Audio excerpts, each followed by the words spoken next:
Alléluia. Où sont-ils? Lève la main là, toi qui es guéri. Lève la main. Lève la main. Alléluia. Il n'y a personne qui est guéri, c'est pas possible. Mon Dieu guérit les malades. Où sont les malades qui viennent ici devant? Ceux que tu es encore malade, tu viens ici devant. Je dis, est-ce qu'on m'entend? Si tu es encore malade, viens ici devant. Si tu es guéri, tu viens te manier. Tu n'es pas encore guéri, tu viens devant. Approche-toi, approche-toi. Alléluia. Hey, vos amens sont congelés. Alléluia. Vous êtes encore malade? Tu es malade, tu es malade. Bon, les autres qui étaient malades là, qui avaient mis la main. Donc c'est que vous êtes guéris si vous n'êtes pas ici devant. Où sont les témoignages? Alléluia. Alléluia. Vous voyez, vous êtes trop dans la théorie. On dirait qu'on est à l'université. Ici, ce n'est pas l'université. Alléluia. Maman, tu es encore malade? Oui, approche-toi. Alléluia. D'autres personnes? Moi, je cherche les malades et ceux qui ont été guéris. J'avais vu beaucoup de gens poser leur main là où ils avaient mal. Où sont ceux qui ont été guéris? Toi, tu es malade ou guéri? Tu es malade, viens-toi là. Où sont les autres? C'est tous ceux qui sont malades. Donc, tous les autres, vous êtes en bonne santé, n'est-ce pas? Je dis, vous êtes en bonne santé, n'est-ce pas? Oh.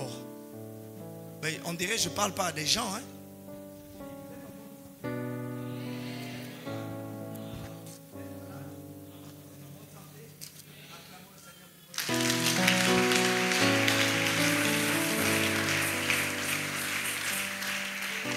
Écoutez, le problème avec l'église aujourd'hui, c'est qu'on est venu, on a transformé l'église en un centre de spectacle. L'église n'est pas un lieu de spectacle. Alléluia. Nous prêchons un Dieu vivant. Nous proclamons la gloire de Dieu. Et nous expérimentons la puissance de Dieu. Je viens de Kindu où nous avons fait une campagne d'évangélisation. Il y avait environ 20 à 30 000 personnes. Et dans les 20 à 30 000 personnes, durant 4 jours, bien aimés, il y a près de 1000 personnes qui ont donné leur vie à Jésus. Ce sont les derniers chiffres qu'on vient de me donner. Alléluia. Est-ce que quelqu'un peut acclamer Jésus pour cela? Près de 1000 personnes ont donné leur vie à Christ. Yes. Yes. J'ai dit, 1000 personnes, c'est toute une armée. Vous êtes combien ici? Vous imaginez 1000 personnes qui entrent ici d'un coup? On a un problème? Il n'y a pas assez de chaises. Alléluia. Alléluia. Ouais. Et Dieu a fait des miracles en cascade. Dis avec moi, miracle en cascade. On dirait que ça te fait peur ce mot-là. Alléluia. Il y a combien des aveugles ont vu là-bas? Je ne peux même plus compter. Plein d'aveugles. Vous êtes ici comme dans un nuage. Vous êtes dans des... Dieu est vivant. Jésus est vivant. Quand tu adores Dieu, tu dois prendre conscience que tu adores Christ qui est vivant et présent parmi nous. Sinon ta vie chrétienne est sur papier.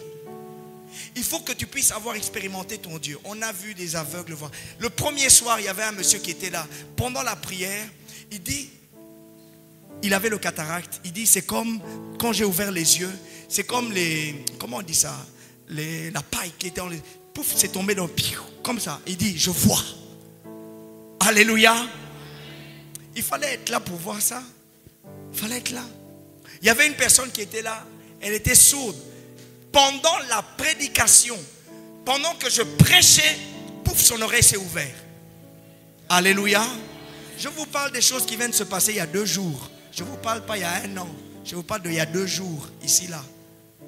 Les gens qui sont venus paralysés, qui ne pouvaient pas marcher, ils sont venus, ils ont marché. Alléluia. Les aveugles ont vu, les sourds ont entendu, les paralytiques ont marché et les gens ont donné leur vie à Christ. Est-ce qu'on peut acclamer Dieu? C'est le Dieu de la Bible. C'est le Dieu de la Bible. C'est le Dieu de la Bible.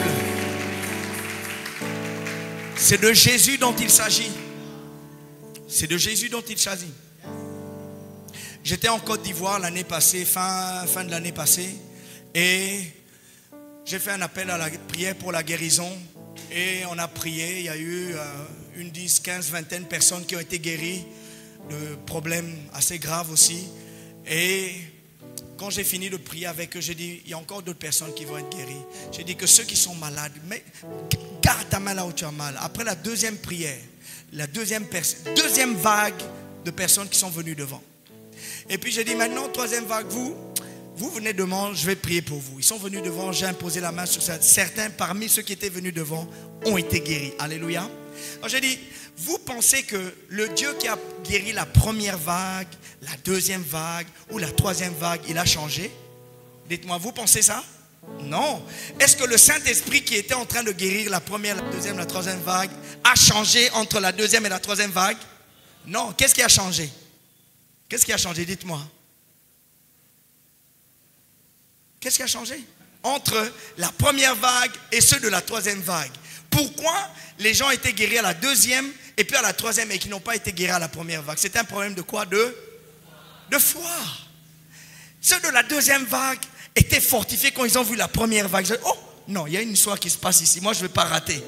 Ils se sont accrochés. Et ceux de la troisième vague ont dit, je vais rentrer à la maison comme ça. Non, non, non. Cette fois-ci, moi, je m'accroche. Alléluia. Ça veut dire que l'onction, la guérison, tout ça est disponible. Mais ce que les chrétiens sont devenus trop incrédules. On a du mal à s'accrocher au miracle. Alléluia. Nous allons prier pour nos bien-aimés qui sont devant. Vous savez, Jésus aime faire du bien. Jésus aime faire du bien. Est-ce que vous êtes d'accord avec moi? Est-ce que vous êtes d'accord avec moi? Jésus aime faire du bien aux malades. Jésus aime guérir les malades. Yes. J'étais à Gand, toujours cette année, et il y avait une jeune fille qui était venue là. Et tu peux te lever. Et je veux le saluer, donc je vais la saluer. Elle a sa main droite qui est là, je vais la saluer. Elle me donne sa main gauche. Et puis moi je la salue, elle me dit, ma main est cassée en néerlandais. Pendant la prière, en fait les choses là, des miracles, ça a l'air d'être des choses fantasies, hein? Mais en fait je suis tellement habitué dedans que j'aime ça. C'est tellement simple, tu dois juste prier au nom de Jésus. Je dis, il n'y a rien d'autre.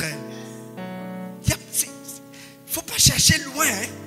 Il dit, par ces meurtrissures, nous avons été guéris. Alors tu cherches quoi encore? Prie. Et tu guéris. Alors pendant la prière, cette fille commence à crier. Et puis je la vois là, elle s'agite, elle lève les mains. Et puis je demande à la femme, mais pourquoi cette fille s'agitait comme ça? Elle dit, pendant la prière, elle voyait sa main droite qui était paralysée. Elle voit sa main droite complètement en flamme, ça brûle. Alors elle essaie d'éteindre le feu. Donc elle voit le feu. Et dans la panique et de voir les feux, des flammes sur sa main, et en essayant d'éteindre, c'est là qu'elle est guérie. Et vous voyez comment Dieu opère les miracles? Est-ce que vous voyez comment Dieu opère les miracles? Alléluia. J'étais à Bruxelles fin de l'année passée à une convention de l'église de la Borne, et il y avait là, bon, il y a eu quelques guérisons aussi, mais ce qui m'a marqué le plus, c'est qu'il y avait un jeune docteur congolais qui était là. Il dit, pendant que j'étais étudiant, j'ai fait des jobs tellement durs que j'ai cassé mon dos et je ne peux plus rien faire de difficile avec mon dos, je ne peux plus me plier, je dois tout le temps faire attention et tout ça, tout ça. Et pendant la prière, il a été instantanément guéri. Le frère, c'est un jeune frère, votre âge, dans la trentaine, il était là en train de pleurer comment le Seigneur l'avait restauré. Alléluia. Est-ce qu'on peut donner gloire à Jésus? Jésus n'a pas changé. Jésus n'a pas changé. Jésus n'a pas changé. L'évangile n'a pas changé. Mais Jésus a dit, trouverai-je la foi? Trouverai-je la foi? Il dit, lorsque je viendrai, trouverai-je la foi? Lorsque Jésus est ici ce soir, trouve-t-il la foi dans ton cœur? Trouve-t-il la foi dans ton cœur? La foi sans les œuvres est morte. Ça veut dire que la foi, c'est mettre en pratique. Lorsqu'on prie pour toi, tu as mal, on prie pour toi et tu crois, et tu n'as pas peur de la douleur lorsque tu fais le mouvement que tu ne pouvais pas faire avant. Mais la foi t'amène à croire que le sang de Jésus va me guérir. Et je fais le mouvement au-delà de la peur, de la douleur que je pourrais ressentir. C'est alors que boum, un miracle se passe. Alléluia. À Kindu, il y avait aussi un autre témoignage qui m'a touché. C'était le témoignage d'une jeune dame, dont peut-être à peine 30 ans, je crois même pas. Et elle est venue devant, elle avait des problèmes, c'est qu'à chaque fois qu'elle tombe enceinte, elle perd le bébé. Et elle est venue devant parce qu'elle disait pendant la prière, ça c'est on est à la campagne là, elle dit pendant la prière, elle a senti comme un vent qui est rentré en elle et qui a serré, et la douleur qu'elle avait dans sa grossesse a disparu. Alléluia. Alléluia. Le Seigneur avait sécurisé sa grossesse. Dieu aime faire du bien aux hommes. Bien-aimés, la RDC souffre tellement que Dieu doit guérir les gens. Si les politiciens ne peuvent pas soulager, si l'État, l'armée, l'argent ne peut pas résoudre certains problèmes, laissons Dieu faire du bien aux gens. Alléluia. Et nous sommes là ce soir pour ça. Amen. Nous allons prier pour eux, tu peux te lever. Alors, j'aimerais juste dire deux choses encore. La première, c'est que il y avait une dame qui était venue en Côte d'Ivoire et qui avait des graves problèmes de dos. Et on a prié avec elle, elle est rentrée à la maison, elle avait encore mal. Et puis quand elle se réveille le lendemain, la douleur avait totalement disparu. Et elle m'a envoyé une vidéo audio encore quand je partais en campagne. Et elle m'a envoyé tout un vêtement spécial là de la Côte d'Ivoire que je ne peux pas mettre. Tellement que c'est spécial. Alléluia. Elle a été guérie le lendemain. Pourquoi? Parce qu'elle avait reçu la prière. Et elle a cru. Et la puissance de Dieu a continué à travailler. Elle se réveille le matin totalement guérie et restaurée. Alléluia. Alléluia. Alléluia. Alléluia. Je crois une chose. Si Jésus te touche, tu ne peux pas rester malade.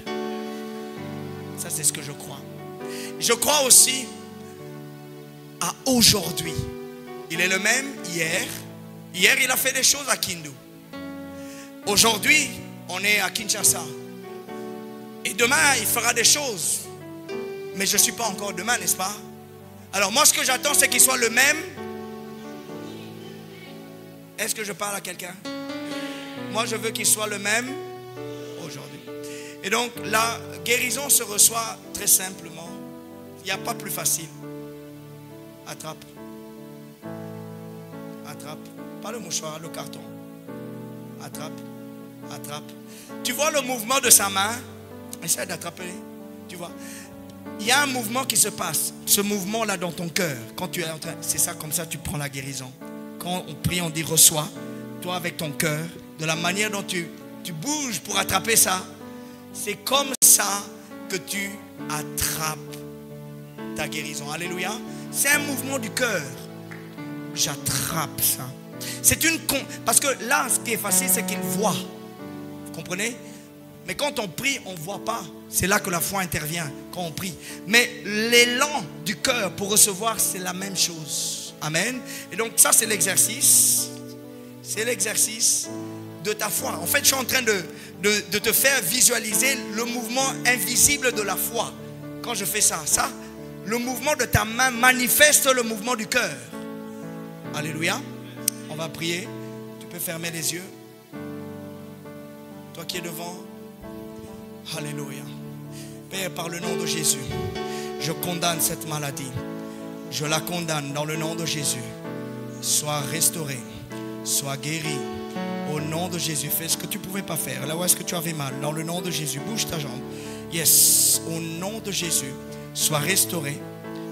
Tu peux essayer de t'agenouiller. Descends. Yes, in Jesus' name. In Jesus' name. In Jesus' name. In Jesus' name. Au nom de Jésus. Au nom de Jésus. Relève-toi. Yes. In Jesus' name. Avance, avance, avance. Au nom de Jésus. Au nom de Jésus. Tu marches avec moi par la foi. Et que la guérison entre dans tes muscles. Exerce le même mouvement dans ton cœur. Et dis, je reçois ma guérison. Yes. Fais ça maintenant. Yes, avance, avance, avance. Au nom de... N'aie pas peur, toi fais-moi confiance. Au nom de Jésus, je suis guéri. Au nom de Jésus, Je suis guéri. Continue, continue, continue. Au nom de Jésus, je suis guéri. Alléluia. Alléluia. Comment tu te sens? Dis-moi. Ça va un peu? Encore un peu. Allez, au nom de Jésus. Au nom de Jésus. Viens, viens, viens, viens, viens. N'aie pas peur, n'aie pas peur. Libère-toi, libère-toi, libère-toi. Libère-toi. Ose, ose. Ose te libérer. Libère-toi dans ton cœur. Lâche, lâche, lâche prise. Lâche prise. Je suis restauré. Je suis guéri. Je suis guéri. Avance, avance. Yes, in Jesus' name. In Jesus' name. In Jesus' name. I curse this sickness. I curse this sickness. I curse this sickness. In Jesus' name. In Jesus' name. I curse this sickness. I rebuke this sickness. In Jesus' name. In Jesus' name. In Jesus' name. In Jesus' name. Come on. Yes. Yes. Yes. Yes. Yes. Yes. Hallelujah. Hallelujah. Hallelujah. Comment tu te sens? Ça va mieux? Un peu mieux? Attends encore ici. Alléluia. Tu as mal où?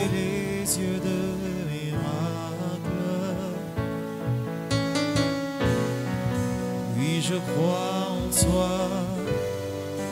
Oui, je crois en toi. Thank you, Jesus. Tu es les yeux de In Jesus' name, I rebuke that spirit. I say, go. I believe in you. Infirmity spirits, you go in Jesus' name. You go in Jesus' name. Infirmity spirits, you go in Jesus' name. Be released in Jesus' name. Je crois Be released. Be released in Jesus' name. Thank you, Father. Thank you, Father. In Jesus' name, be released. Be released. Be released. Be released. Be released. In Jesus' name. In Jesus' name. In Jesus' name, be released. Be released. In Jesus' name, I rebuke that sickness. I curse that sickness. In Jesus' name. In Jesus' name. Be healed in Jesus' name. Be healed in Jesus' name. In Jesus' name. Be healed in Jesus' name. Be healed in Jesus' name. Be healed in Be healed in Jesus' name. Oui, je crois en toi. Tu es les In Jesus' name. In Jesus' name. Be healed. Be healed. Be healed. Be restored. In Jesus' name. In Jesus' name. Be healed. In Jesus' name. Be healed. In Jesus' name. Be restored. Be restored. Que tes veines soient restaurées. Je dis veines. Sois restaurées. Sois guéries. Sois restaurées. Par le nom de Jésus. Et je brise toute perte de mémoire. Dans le nom de Jésus. Que les pertes de mémoire te quittent. Au nom de Jésus-Christ. Père, je prie dans le nom de Jésus. Je te chasse, esprit de maladie. Tu quittes sa vie. Tu quittes son corps. Je chasse tout esprit de maladie. Toute maladie qui domine dans ton corps. Sois guéri au nom de Jésus.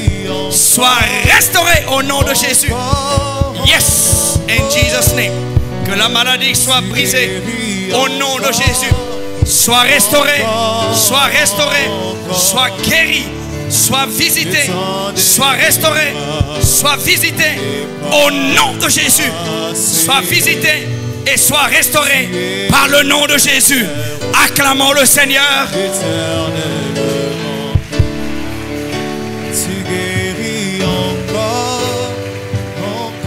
Vous pouvez retourner à votre place. Comment tu te sens, maman?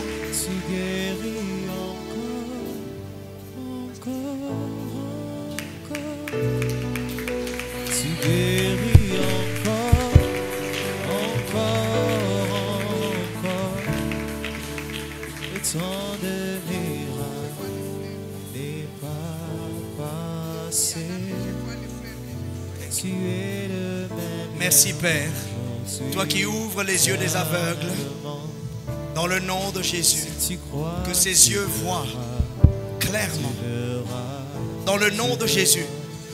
Il y avait un jeune homme qui est venu à la campagne, il était myope, Il avait ses lunettes. Et après la campagne, après la prière, il a enlevé ses lunettes. Il dit, j'ai plus besoin des lunettes. Est-ce qu'on peut acclamer Jésus? Merci Père. Alléluia, dans le nom de Jésus. Alléluia. Que le Seigneur te bénisse. Acclamons Jésus. Amen. Alléluia. Je ne sais pas qui est-ce que tu acclames, mais si c'était Jésus, tu allais te lever. Si c'est Jésus que tu acclames, tu vas l'acclamer. Si c'est Jésus que tu acclames. Alléluia. Let's go. Allons dans la parole de Dieu assez rapidement pour le peu de temps qui reste. On a dit combien? À quelle heure la prière? Oh yeah, yes. Yes. Alléluia. Alléluia. Oh, tes amens sont vraiment tristes. J'ai dit Alléluia. Actes des apôtres. Verset 38. Pardonnez-moi de descendre. J'ai l'impression que je suis trop haut. Amen. Et chez nous, j'ai tellement l'habitude d'être proche. Donc du coup, j'aime bien venir au contact avec ceux à qui je partage la parole de Dieu. Amen. Amen. S'il vous plaît, vous êtes jeunes. Ne faites pas comme si vous êtes des pensionnés. Alléluia. Eh, vous allez faire fuir les gens ici, hein? Alléluia. Demande à ton voisin, hein? Tu as mangé quoi avant de venir?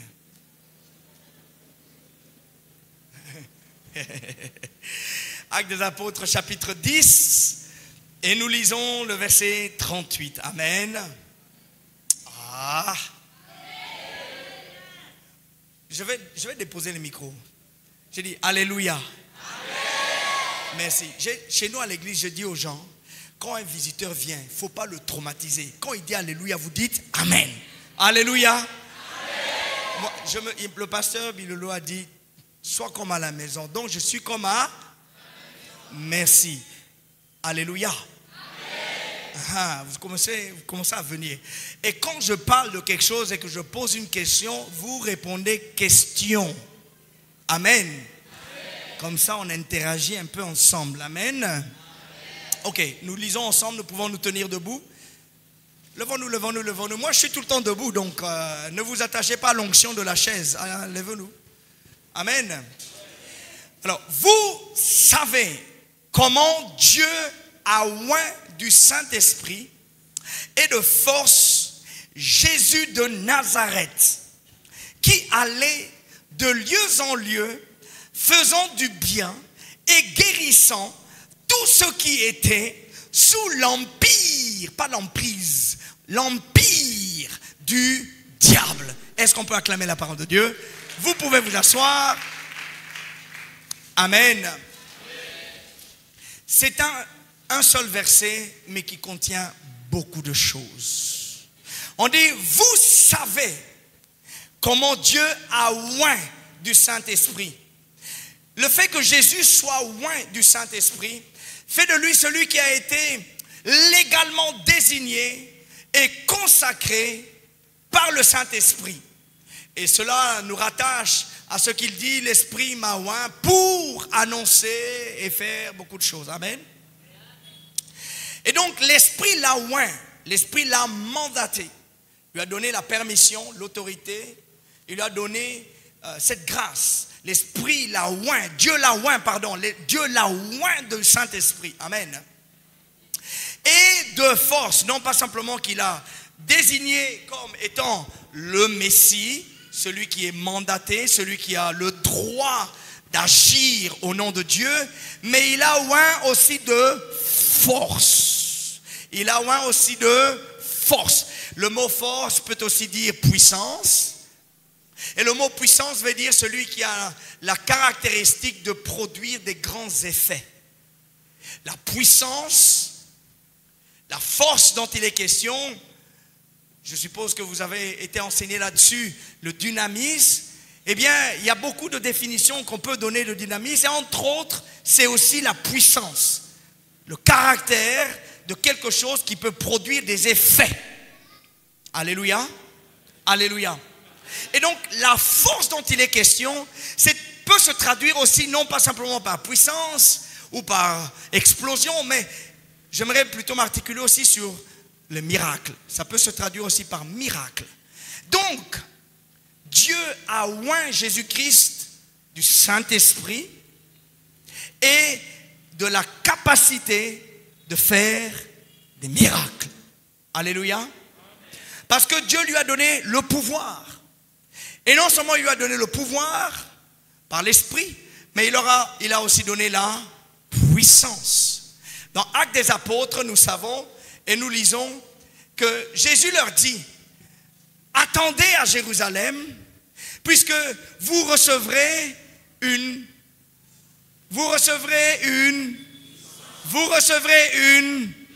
on pourrait dire aussi vous recevrez une force, ou nous pourrons dire vous recevrez une capacité d'opérer des miracles.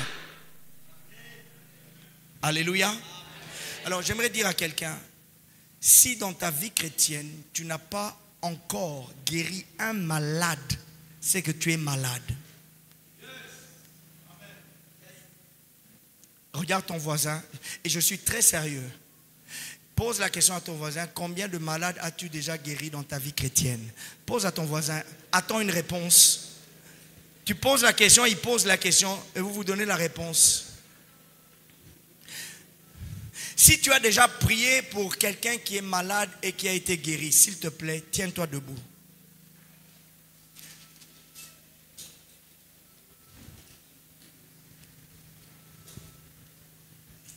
Yes. Maintenant, que tous ceux qui sont assis regardent ceux qui sont debout. Et maintenant que ceux qui sont debout, j'aimerais que tu fasses 360 degrés. Regarde autour de toi, ceux qui sont assis. Regardons autour de nous. Bon, que tous ceux qui sont debout aillent vers celui qui est assis. Tu dis, tu attends quoi? Allez-y. Allez dire à celui qui est assis. Que tous ceux qui sont debout, allez dire à quelqu'un qui est assis: qu'attends-tu pour guérir les malades? Vas-y. Allez-y. Mon frère, tu as peur de quoi? Va dire, faut lui dire. Ah, faut chercher quelqu'un d'autre.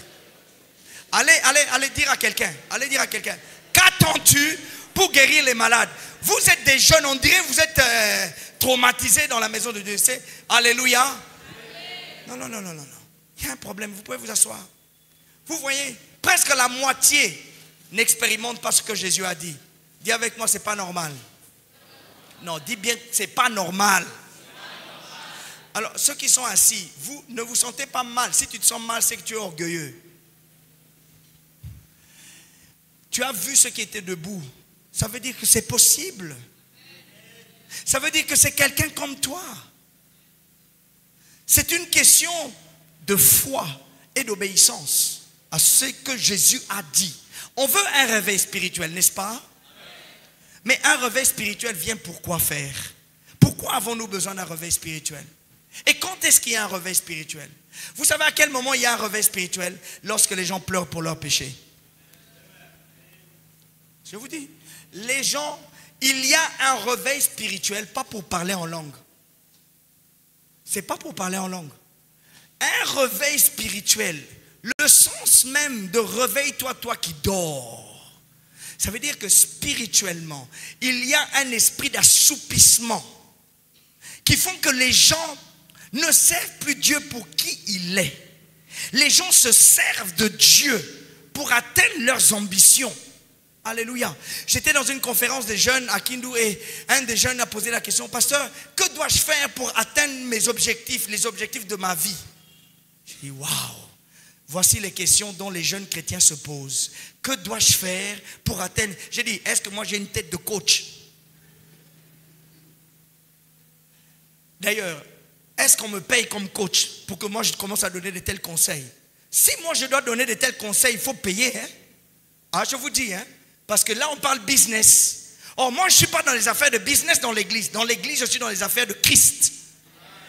Il y a un autre garçon qui me pose la question: pasteur, en tant que jeune chrétien, est-ce que je peux courtiser différentes filles et puis à la fin choisir la fille avec qui je vais me marier? J'ai dit, voyez-vous des questions qu'on me pose? Moi, je viens vous parler de Jésus et vous me parlez du mariage.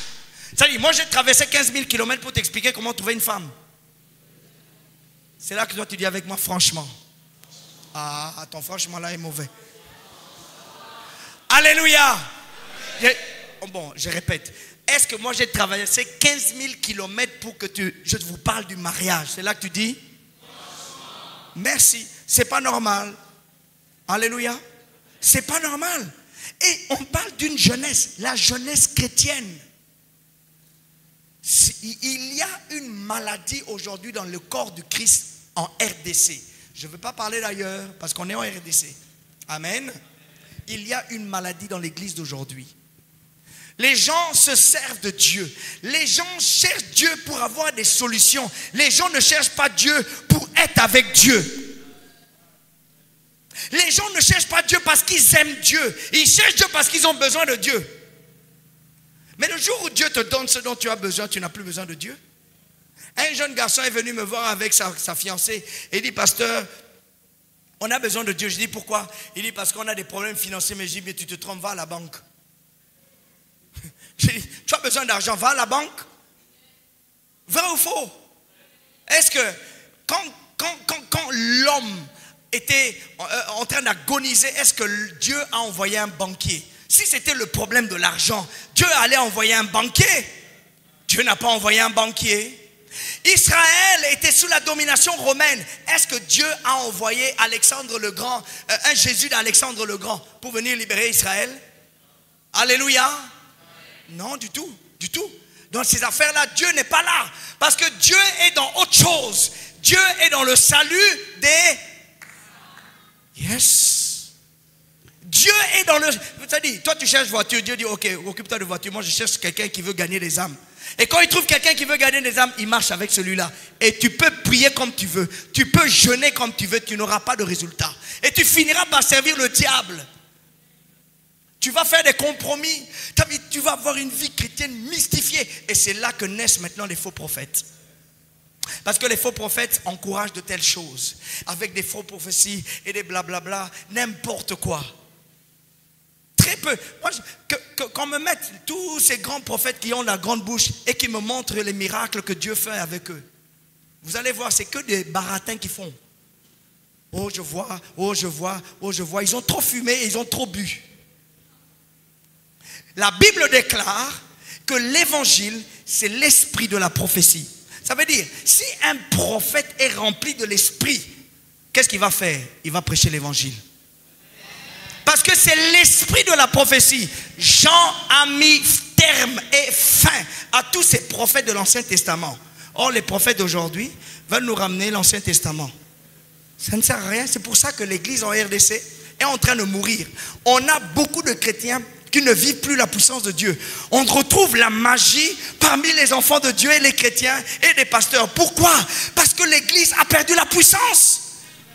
À l'époque où moi j'étais jeune comme toi, on voyait les sorciers tomber des arbres parce que l'église priait. Aujourd'hui, les gens deviennent sorciers dans l'église. Les pasteurs, j'ai dit, mais c'est catastrophe. Alléluia. Mais Jésus n'a pas changé. Jésus n'a pas changé. On l'a vu à Kindu. Je dis, 20 à 30 000 personnes sont là. Et il y avait match de foot ce jour-là. Ils ne sont pas partis au foot. Ils sont venus écouter Jésus. Yes, les politiciens, les gouverneurs, tous les gens, ils étaient là. Et ils ont vu Jésus faire des miracles. Wow, I love it. I love it. Et je me rappelle, je disais, avant de prier pour les malades, je leur ai dit, Jésus va guérir des malades afin que vous sachiez qu'il est vivant et qu'il est ici pour sauver. Alléluia. Et après ça, les sourds entendent, les aveugles voient. Pourquoi? Est-ce que vous pensez que c'est pour me faire plaisir? Non. Jésus fait ça pour démontrer sa parole, pour démontrer que l'évangile est toujours d'actualité. Si l'église oublie ça, Dieu ne donne... Vous savez pourquoi il n'y a plus vraiment des dons spirituels dans beaucoup d'églises? Parce que dès que Dieu donne un peu de... Il reçoit un don de vision, ça y est, le frère se prend pour un prophète et il va faire du business. Oh, Dieu a compris, il a dit non, c'est une race de vipères. Dès que je donne le don de prophétie, ça y est, il devient prophète, il passe sur YouTube. Je dis, c'est la folie qui s'empare des gens. La cupidité est entrée dans l'église à tel point que l'esprit n'opère pas, ne donne pas. Et on est là, de fois on fait semblant. Même les larmes, de fois certaines personnes, ce sont des larmes de crocodile. Ce sont des larmes de regret. Oh Seigneur, oh, il faut me soulever. Et il est en train de penser dans sa tête, le frère là, à qui Dieu a béni et que lui n'est pas encore béni, il pleure parce qu'il a mal et le souci du cœur, qu'il veut être comme lui. Ce sont des faux larmes, des larmes d'hypocrites. Alléluia. Un réveil spirituel vient lorsque le peuple de Dieu se répand de son attitude hypocrite devant Dieu et commence à pleurer. Et commence à, je dis pleurer, parce qu'il prend conscience, non, on a abandonné Dieu. Parce qu'on ne s'occupe plus des affaires de Dieu. J'aimerais poser une autre question ici. Combien d'âmes as-tu gagné à Jésus cette année? Pose à ton voisin. Combien d'âmes as-tu gagné à Jésus cette année? Come on.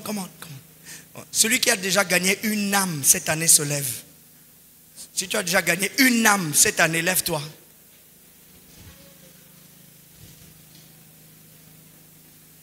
Allez, regardez autour de vous. J'ai dit, regardez autour de vous, oui. Allez dire à ceux qui sont assez, va gagner des âmes. Allez-y. Allez-y. Que Dieu utilise votre bouche. Allez dire à quelqu'un, va gagner des âmes à Jésus. Allez dire, mon frère, va dire. Allez dire à ceux qui sont assis. Ils sont plus nombreux. Comment voulez-vous que l'église grandisse? Va dire. Mon frère, va dire à quelqu'un. C'est moi qui te dis, va dire. Non, va dire à quelqu'un. Déplace-toi, va dire à quelqu'un. Je suis très sérieux, va dire à quelqu'un. Va gagner des âmes à Jésus. Parce que il semble que ce qu'on prêche là, ça n'entre pas. Il faut que quelqu'un d'autre vienne te le dire. Vous pouvez vous asseoir. Alléluia. Si tu es fâché dans ton cœur parce que tu étais assis, c'est que tu es orgueilleux.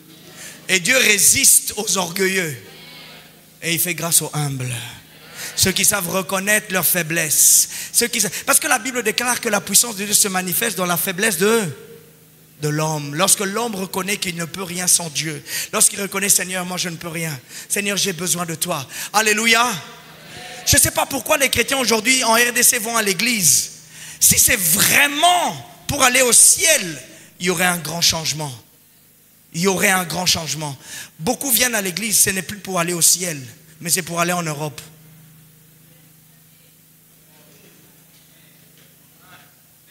Je parle de toi. Beaucoup viennent à l'église pour ouvrir un commerce, pour avoir la grâce de faire des business. C'est-à-dire, mais vous savez, ce que je suis en train de faire là, c'est ce que Jésus avait fait à Jérusalem quand il est rentré après avoir rentré avec l'âne, il est rentré au temple avec la chicotte, il a chassé tout le monde dehors. Pourquoi? Parce que les gens venaient au temple, non pas pour adorer Dieu, mais ils avaient leurs propres intérêts. Ils avaient leurs propres motifs. Pourquoi viennent-ils à l'église? Ils ont leurs propres motifs. Pour ceux, ils viennent à l'église. Et vous voyez ça quand on adore Dieu. Il y a des gens qui regardent le plafond. Franchement, depuis le temps que tu entres dans cette salle, combien de fois tu vas regarder ce plafond? Oui, c'est là que tu dis franchement.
chose, ça ne produit pas un résultat, tu arrêtes. La foi n'est pas conditionnée par le résultat.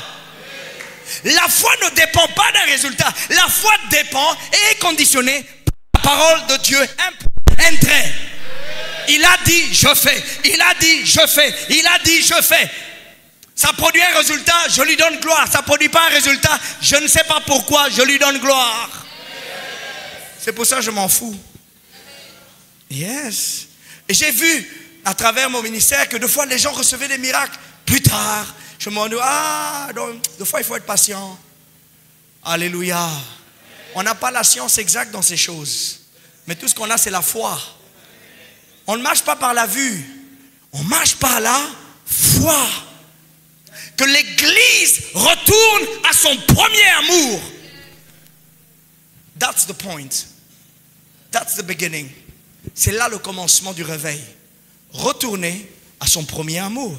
Alors, je te pose une troisième question. Lorsque tu étais nouvellement converti, que faisais-tu pour Jésus que tu ne fais plus aujourd'hui? C'est là que tu dis? Non? Question. Alléluia. Bon, je fais ça parce que j'ai été professeur un jour, c'est pour vous garder réveillés, hein? Parce que des fois, là, il y a certains qui s'endorment par un esprit qui vient comme ça, qui crée un assoupissement. On dit, quelqu'un fait attention. Celui qui dort pendant la prédication est suspect. Alléluia. Alléluia.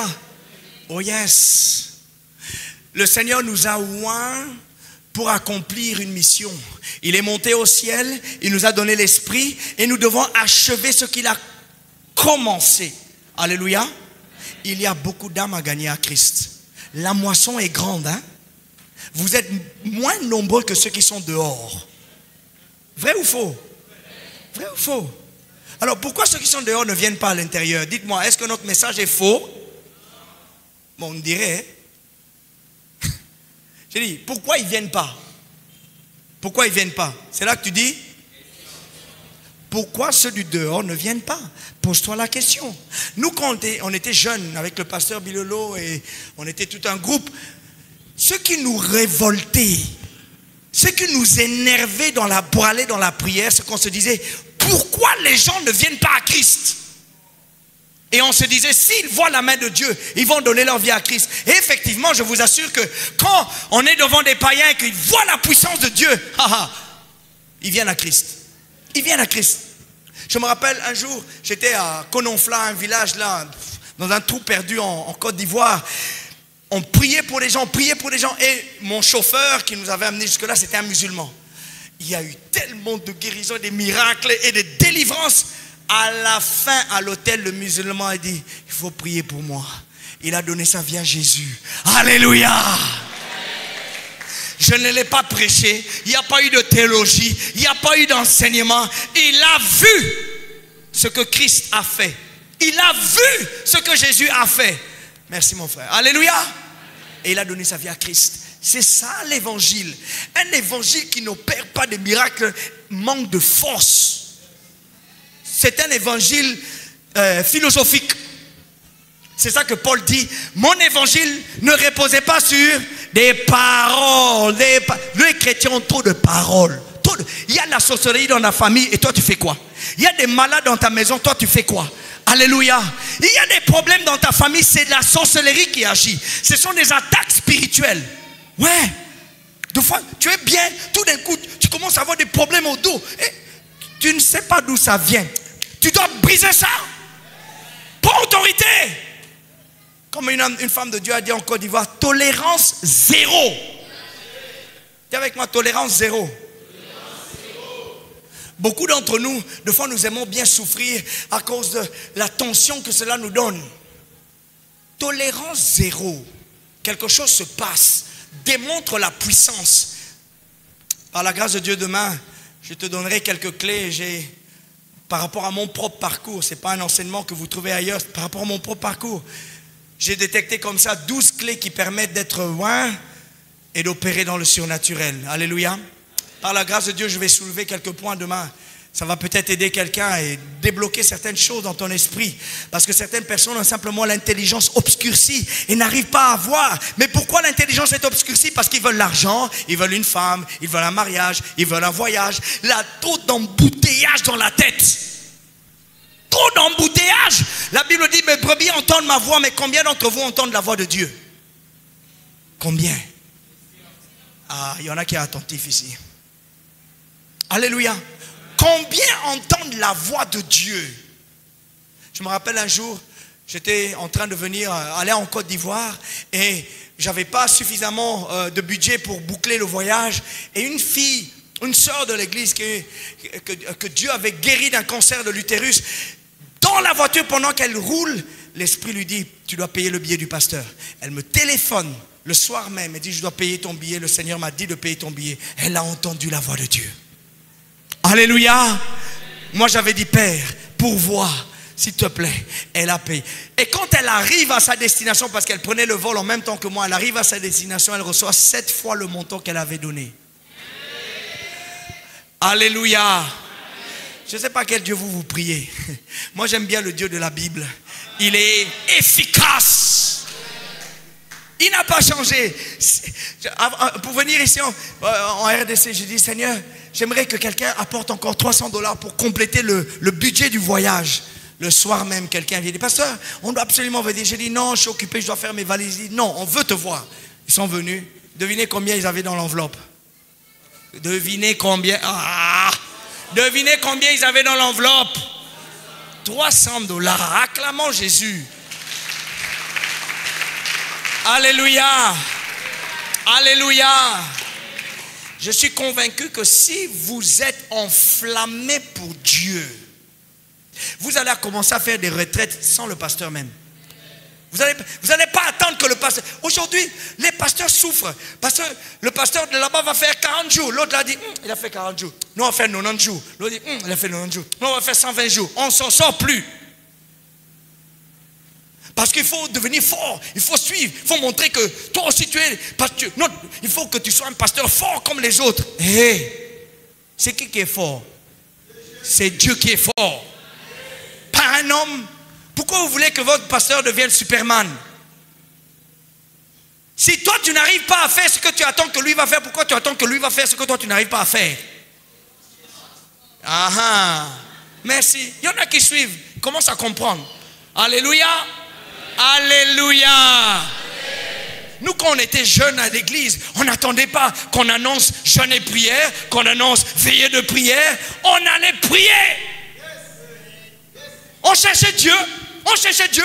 Et vous savez ce qu'on faisait? À l'école, c'était notre champ de mission évangélique. On prêchait à l'école. On gagnait les âmes à Jésus. On chassait les démons. J'ai dit, mais aujourd'hui, on dirait les jeunes d'aujourd'hui sont trop Android. Ils sont occupés à chercher iPhone, Samsung et tout. J'ai dit, mais c'est quelle jeunesse chrétienne ça? C'est là que tu dis franchement. Alléluia. Si la jeunesse, je vous assure, si la jeunesse de l'église en RDC aujourd'hui ne se réveille pas et reçoit le feu de l'esprit, l'église de demain va devenir l'église catholique. Yes. Parce que c'est ça le chemin que les catholiques ont suivi. Le chemin de faire de l'argent par l'évangile. C'est comme ça qu'ils ont construit la basilique Saint-Pierre. Vendre l'évangile et tout ça. Et tout le monde a commencé à chercher la gloire, les honneurs. Pourquoi pensez-vous qu'ils ont commencé à mettre des gros vêtements? Tout ça, la gloire. Aujourd'hui, est-ce que l'église de la RDC ne va pas par là? Est-ce que... on dirait que je ne parle pas des gens ici. J'ai dit, moi je ne suis pas venu vous prêcher. Je suis venu vous parler. Alléluia. L'église de la RDC suit ce chemin. Vous voyez des hommes qui aiment des honneurs, excellence. Son archbishop. Hey! Ok, Wapi. Tu vas où avec ça? Alléluia. C'est plus l'évangile. Revenons à notre premier amour. Revenons à notre... J'ai vu à Kindu, encore, excusez-moi le terme, j'ai vu des personnes fraîches à Kindu. C'est-à-dire, tu leur parles de Jésus et ils croient. Et Dieu fait des choses. Mais j'ai vu des pasteurs là-bas, Ils ont été à Kinshasa. Ils ont mangé trop de choses bizarres. Tu vas voir un pasteur, il va demander, c'est-à-dire, l'église est remplie de gens qui font les champs, les maniocs, la pêche. Le pasteur, dévotion matinale, il va faire 4 offrandes. J'ai dit, tu fais quoi? Merci. Tu fais quoi? 4 offrandes à la dévotion matinale de lundi. Et mardi encore. Mardi encore. Hey, j'ai dit, mais en tout cas, à Kindu, il y a des milliardaires. Hein? Et comment tu peux faire 4 offrandes aux dévotions matinales du lundi à dimanche? Ah! Vous voyez, l'esprit qui est à Kinshasa là, parmi les hommes de Dieu, la cupidité. La cupidité. On ne sert pas Dieu pour l'argent. Si c'est l'argent que tu cherches, va faire du business.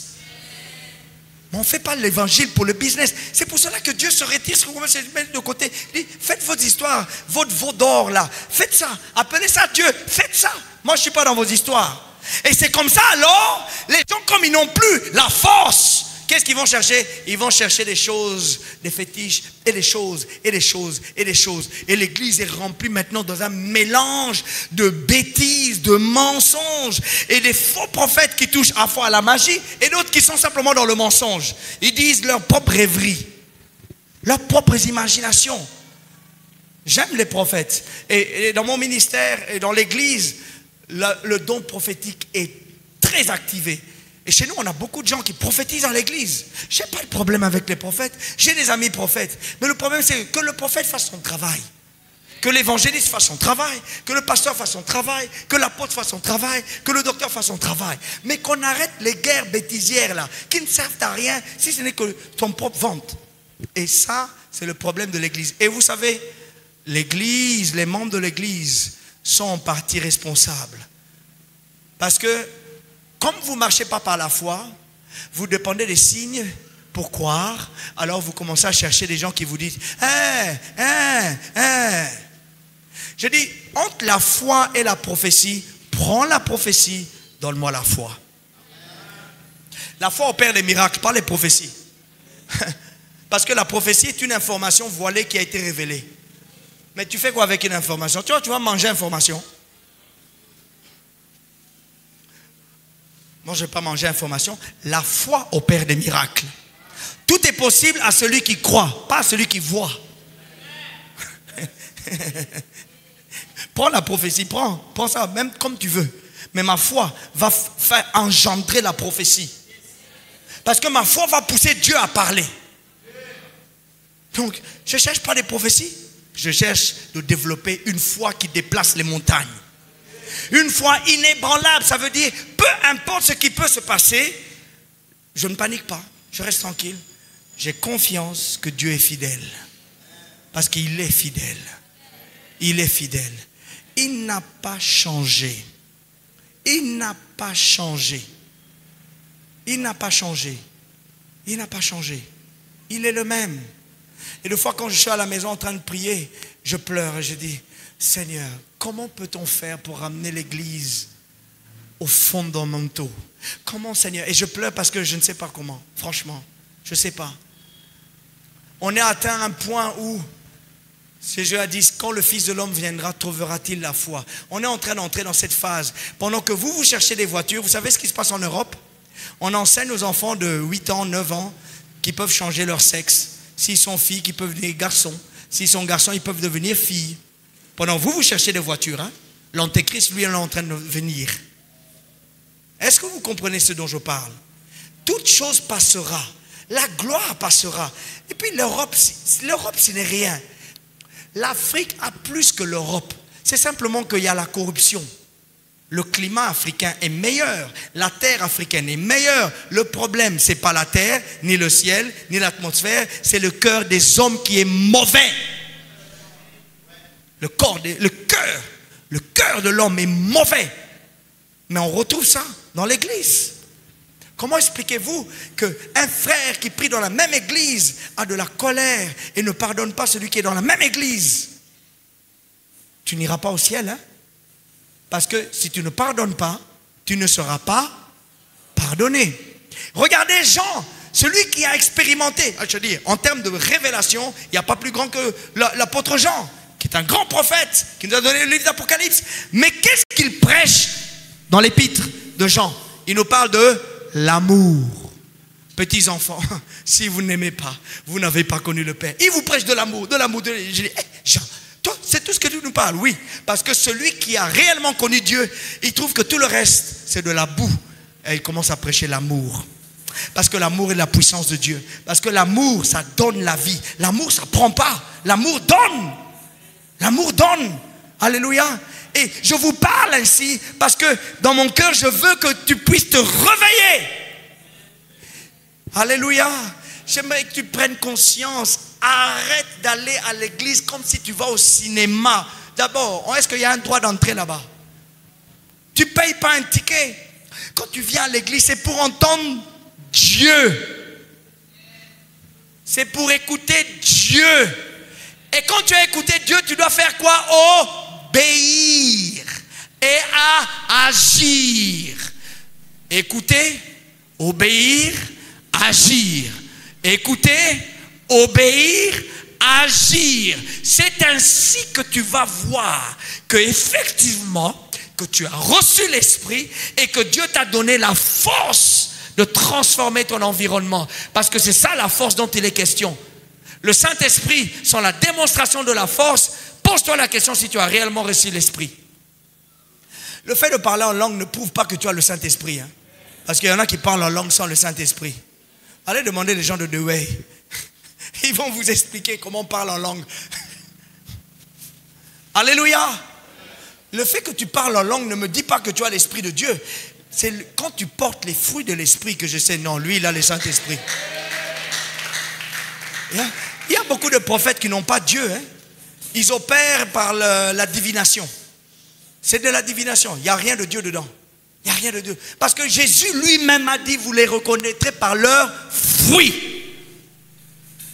Celui qui a l'Esprit de Dieu marche comme Dieu. La Bible dit, celui qui s'attache à Christ devient avec lui un seul esprit. Marchez par l'esprit, vous n'accomplirez pas les désirs de la chair.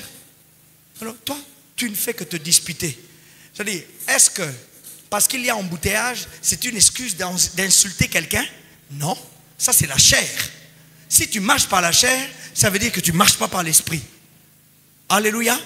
J'ai dit, insulter même le diable est un péché. Ça te choque? J'ai dit, insulter le diable, c'est un péché. Pourquoi? Parce que ce n'est pas parce qu'il s'agit du diable.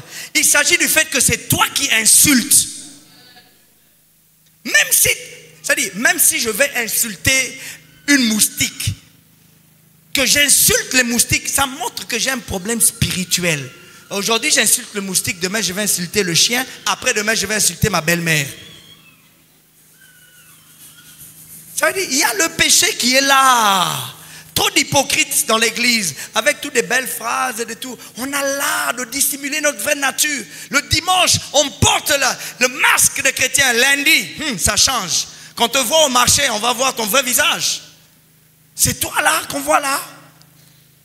Alors tu te dis, non, si tu ne fais pas comme ça, on va, comment dire, on y a telayo, baromonelayo. Voilà, tu dis ça. Mais qu'est-ce que Jésus a dit? Quand on te tape ici, donne l'autre joue.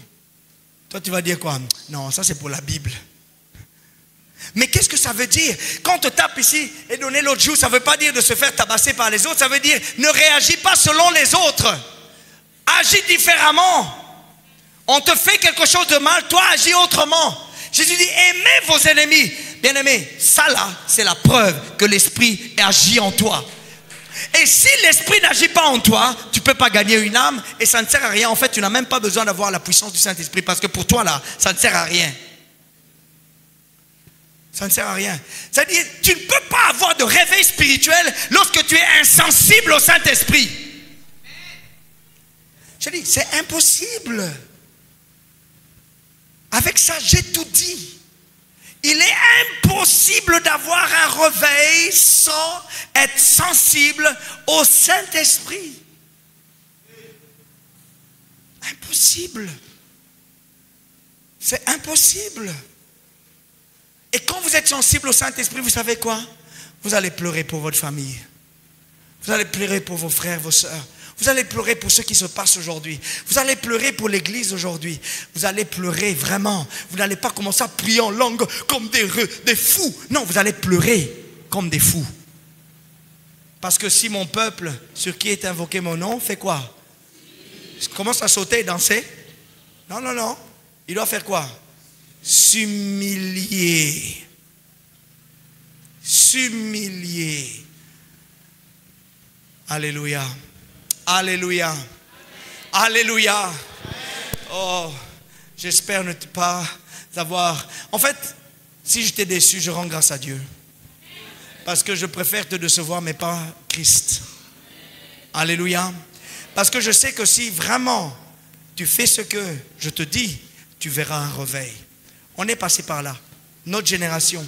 Pourquoi vous pensez que nous continuons à servir Dieu? Et pourquoi on reste dans le vrai?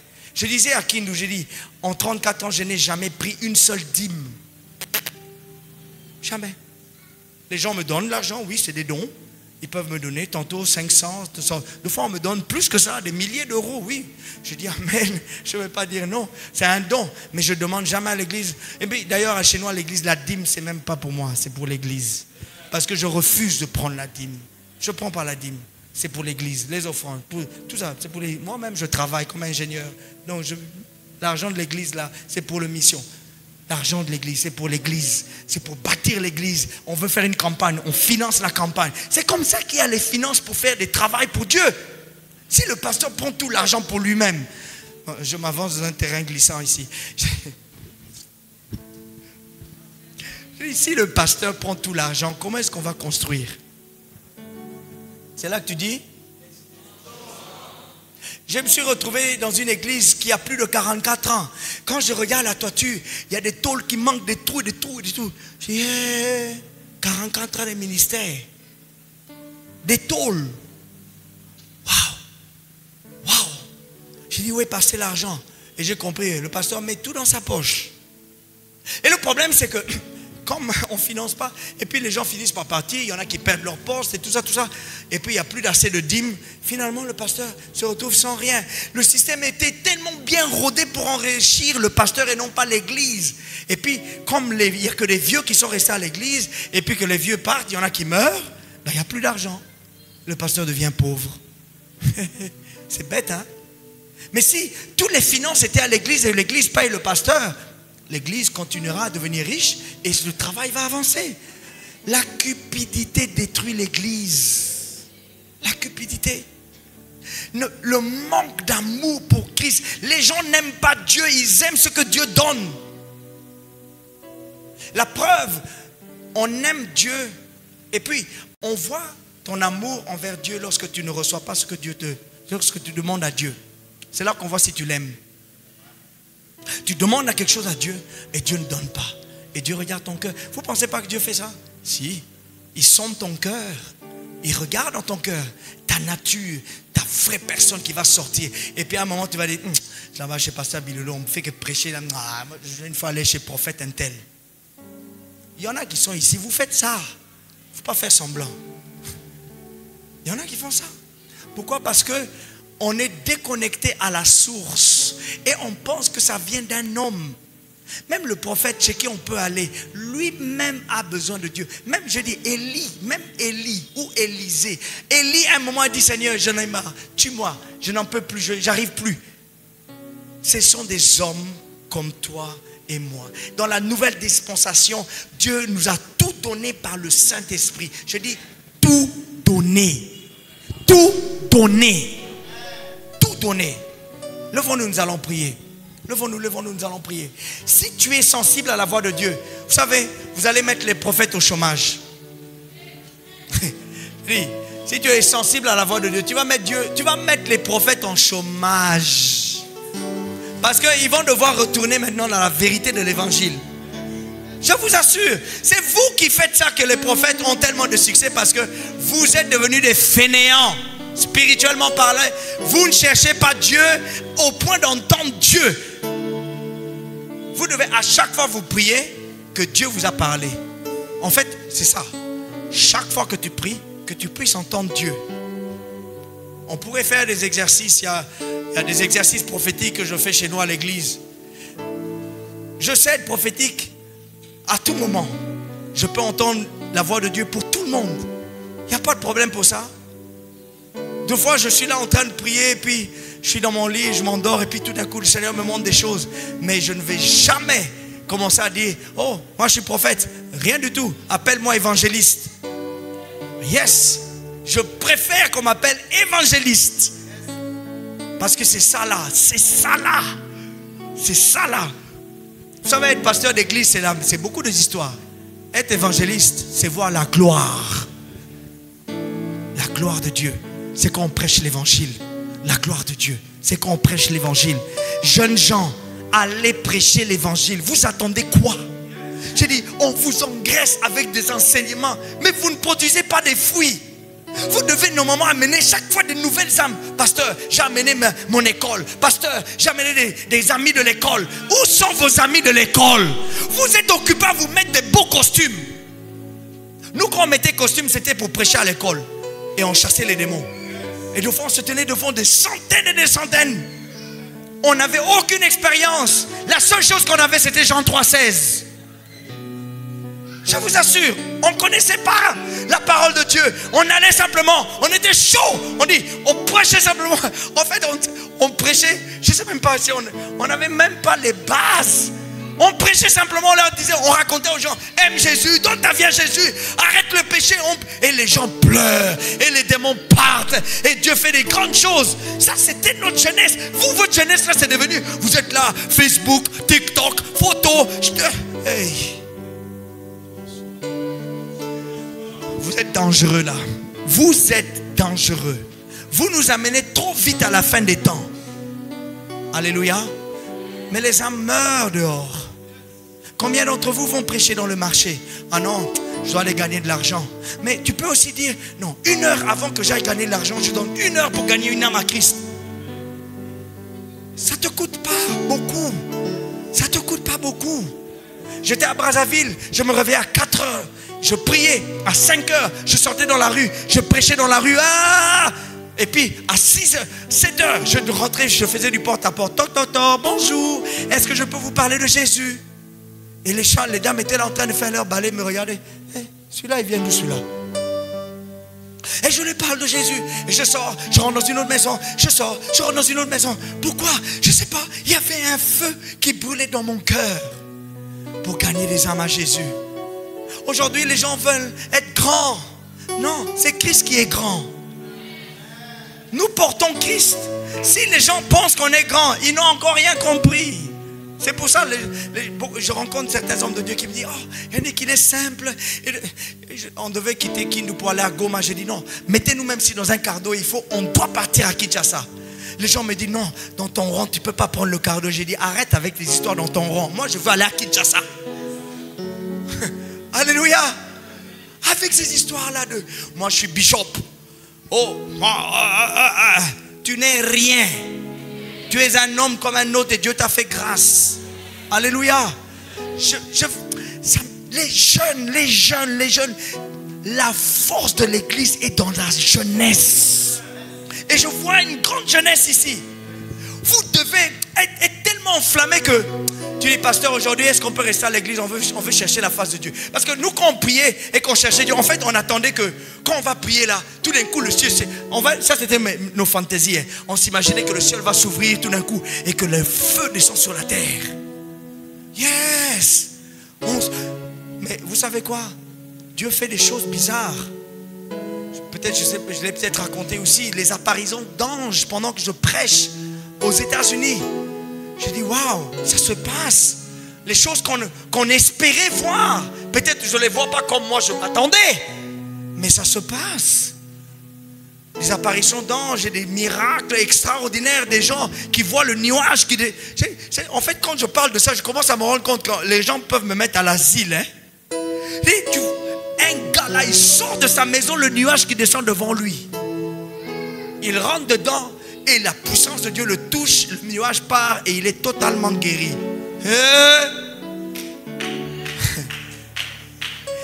Je dis, où est ton expérience avec Christ? Est-ce que Dieu est tellement méchant que non seulement il y a la pauvreté en RDC, mais il y a aussi la pauvreté spirituelle. Au point que tu ne peux pas voir la gloire de Dieu. Est-ce le cas? Est-ce que Dieu n'aime pas la RDC? Ça doit te révolutionner. Ça doit te révolter. Dieu est juste. Il dit, il rémunère ceux qui le cherchent. Dieu va te payer de sa gloire. Levons-nous. Prions, prions, prions, prions. Adresse-toi à Dieu, adresse-toi à Dieu. Tourne-toi vers Christ, tourne-toi vers Christ, tourne-toi vers Christ. Et j'aimerais lancer un premier appel. Si tu es ici et que ta vie n'est pas avec Christ, tu veux te réconcilier avec Jésus, j'aimerais simplement que tu lèves la main là où tu es. Tu veux te réconcilier avec Jésus pendant que nous sommes en train de prier. Tu lèves la main là où tu te trouves, sans orgueil, sans orgueil. L'orgueil vient du diable. Tu veux te réconcilier avec Christ, tu lèves la main, tu lèves la main. Ne regarde pas ton voisin. Toi-même tu sais, tu connais ta vie. Tu connais ta vie et tu sais que tu as perdu ton premier amour. Tu as perdu ton premier amour. Tu veux te réconcilier avec Christ, tu lèves la main, tu lèves la main. Alléluia, alléluia, que Dieu te bénisse. Que ceux qui lèvent leur main s'approchent. Ceux qui ont levé leur main, approche-toi, approche-toi. Approche-toi, toi qui as levé la main. Oh mon frère, même si tu as la caméra, laisse la caméra. Toi viens vers Christ. Laisse la caméra, approche-toi vers Christ. La caméra prendra soin de lui-même. Viens te réconcilier avec Christ. Retourne à ton premier amour. Ta vie de prière personnelle, non pas celle mécanique de l'église. Non, la vie de prière personnelle où quand tu priais, tes larmes coulaient, où tu commençais à prier, tu pleures. Où sont ces chrétiens aujourd'hui? Où sont-ils? Où sont-ils?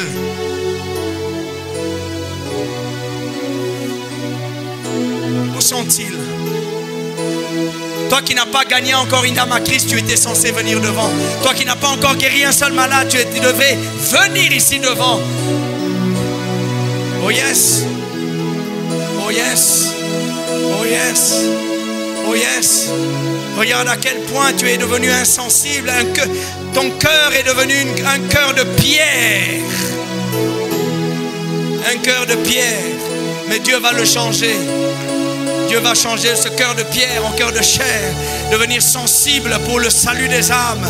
Devenir sensible pour le salut des âmes. Devenir sensible pour ceux qui périssent. Devenir sensible à retrouver son premier amour. À retrouver l'ardeur de la vie chrétienne. L'ardeur de la vie chrétienne. Le feu de la vie chrétienne. Non pas de faire comme les autres.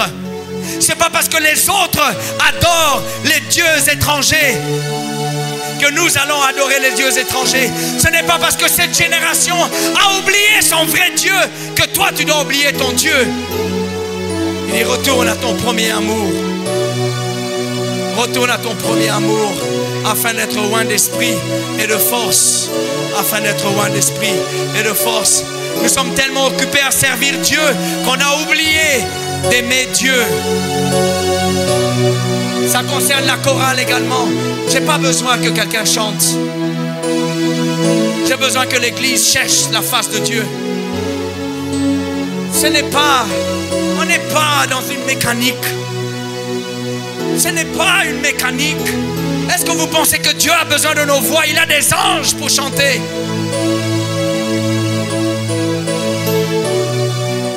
Que quelqu'un cherche la face de Dieu. Pourquoi attends-tu que je te dise comment prier? Pourquoi est-ce que tu attends que je te dise que tu dois commencer à prier?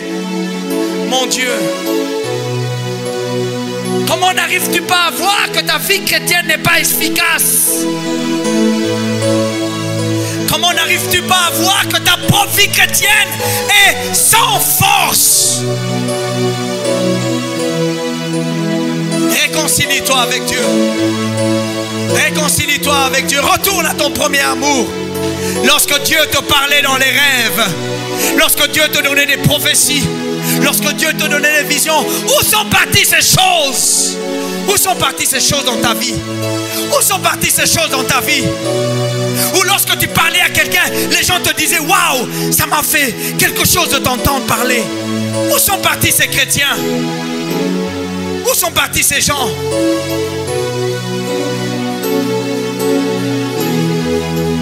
Cherche la face de Dieu. La Bible dit, souviens-toi là où tu es tombé. Souviens-toi là où tu es tombé. Invoque Dieu. Invoque Dieu. Invoque Dieu. Souviens-toi de là où tu es tombé et invoque-le, invoque-le, invoque-le, invoque-le. Moi, je ne suis qu'un instrument. Moi, je ne peux rien te donner. Je n'ai rien à te donner. Invoque lui. Invoque lui. Cherche lui. Je dis cherche lui. Invoque-le. Invoque Jésus. Cherche Jésus. Il est vivant. Je peux te dire qu'il est ici. Je sens sa présence en ce lieu. Oh, j'aurais pu te prêcher la prospérité, mais ça ne t'amènera pas loin avec le Seigneur. Oh, j'aurais pu te prêcher beaucoup de choses difficiles, ça t'aurait amené nulle part. Je ne suis pas ici pour te tromper ni t'égarer, mais je suis ici pour t'amener vers Christ. Retourne à ton premier amour. Invoque le Seigneur. Oh, chéro, serré. Yeah, bon,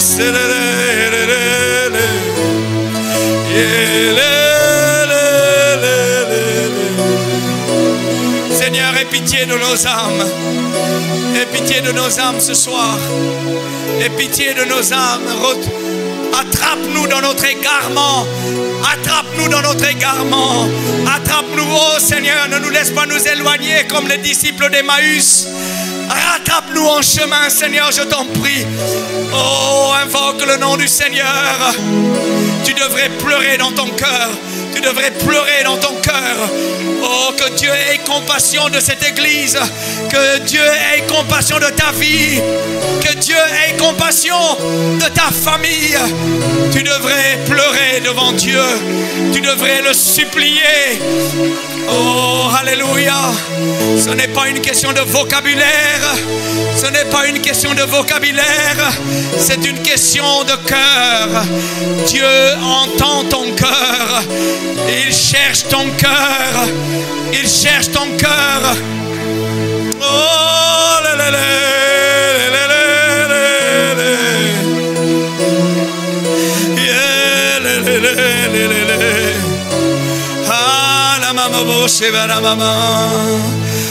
Yo sopona yo sopona yo lelo nape.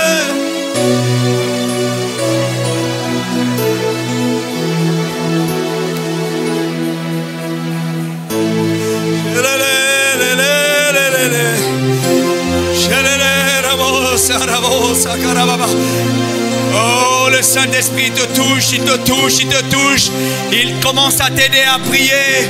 Le Saint-Esprit commence à t'aider à prier. Le Saint-Esprit est en train de t'aider à prier. Il commence à t'aider à la prière. Il commence à t'assister à la prière. Oh, alléluia, alléluia.